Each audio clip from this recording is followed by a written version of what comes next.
Точно так же, как и в прошлом году, пройдет акция по сбору макулатуры «Сделаем мир лучше» с 1 по 7 августа. Все точно так же. Будет два этапа. Первый этап – это с 1 по 3 августа, то есть мы будем ездить на машине и будем собирать макулатуру мобильно. Затем 4 по 7 августа будет организован стационарный пункт приема макулатуры на базе МФК «Зауралье».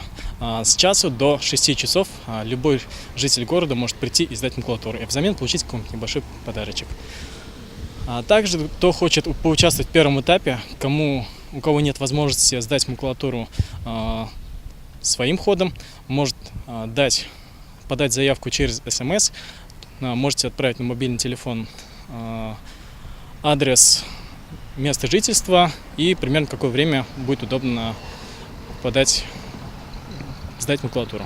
В том году мы посадили 26 саженцев деревьев. Мы считаем, что это очень хороший результат для начала. В этом году мы планируем собрать намного больше, и все вырученные средства со сбора макулатуры пойдут на посадку деревьев. В год экологии мы хотим решить много экологических проблем, в том числе и обращение с отходами.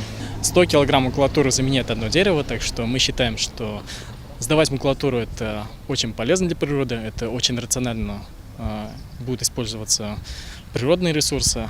Вот мы призываем всех участвовать в этой акции.